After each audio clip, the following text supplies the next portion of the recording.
sebelum kita bahas apa itu saham, kita harus tahu dulu di mana saham itu berada. Kita sering dengar yang namanya itu PT atau perseroan terbatas. Di sini ada yang bekerja di PT?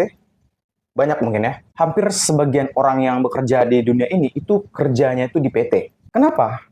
Karena PT adalah bentuk tertinggi dari badan usaha. Nah, benang merah antara PT dan saham itu di sini. Di mana ada PT, di sana ada saham. Sederhananya, saham adalah bukti kepemilikan atas sebuah perusahaan. Setiap kali kita nyebut kata saham, kita bakalan ngomong tentang pemilik sebuah perusahaan.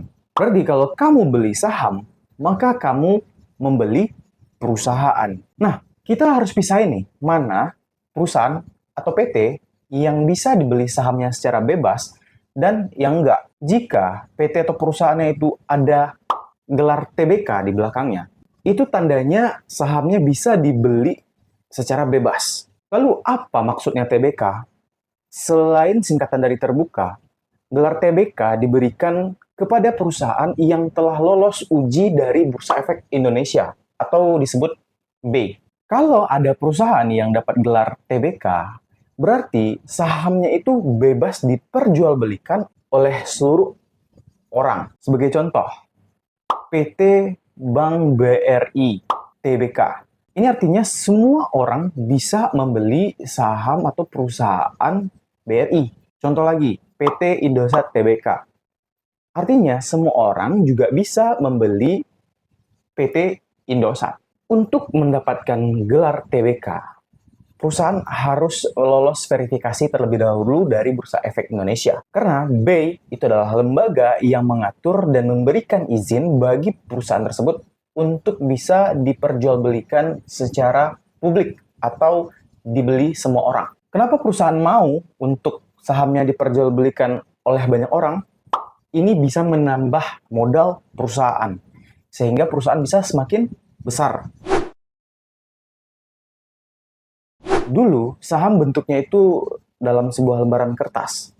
Nah, sekarang karena udah zamannya digital, saham itu cuma angka-angka yang ada di aplikasi. Tapi tetap, satuan hitung saham itu adalah lembar. Maksudnya gimana? Contoh lagi nih, BRI itu punya 151 miliar lembar saham. Bayangin aja nih, lembaran sebanyak itu ya kan? Di mana 80 miliar lembarnya itu dimiliki oleh negara. Lalu sisanya 71 miliar dimiliki oleh masyarakat dari berbagai lapisan. 80 miliar lembar itu setara dengan 53% dari keseluruhan. Sedangkan sisanya itu 47%. Nah, di sini kita tahu sifat saham sebagai acuan kepemilikan.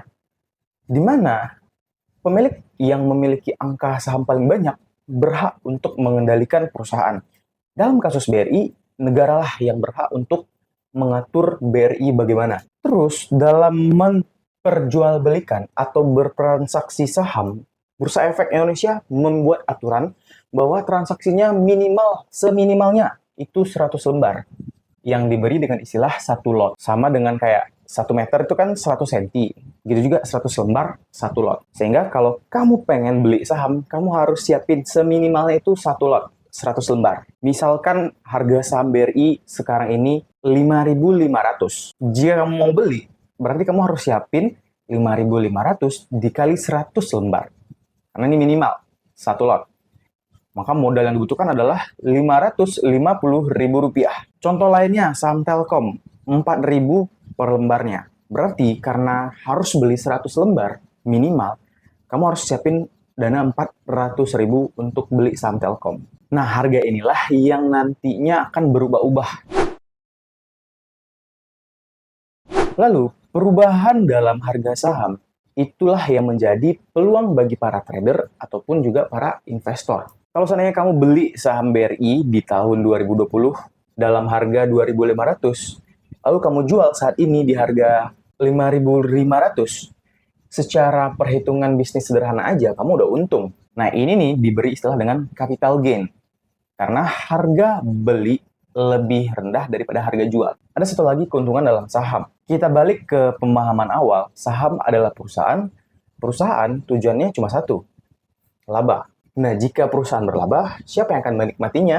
Tentu saja pemilik saham dari perusahaan tersebut. Contoh, BRI tahun 2023 menghasilkan laba 44 triliun. Karena BRI dikendalikan oleh negara, negaralah yang berhak menentukan laba 44 triliun ini bakal diapain. Ternyata negara memutuskan untuk membagikan sebanyak 12 triliunnya kepada investor atau pemegang sahamnya secara cash. Berdasarkan persentase tadi, yang mana negara lebih tinggi, maka negara mendapat 53% dari 12 triliun yang akan dibagikan secara cash ini. Sisanya diberikan kepada investor lain yang 47% yang tadi.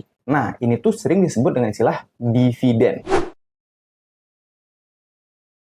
Untuk merangkum penjelasan yang tadi, kita bikin case tadi dari Bank BRI juga. Anggap saja kamu membeli satu lot saham BRI di harga 3.000 nih ya. Ini artinya kamu adalah pemilik dari BRI.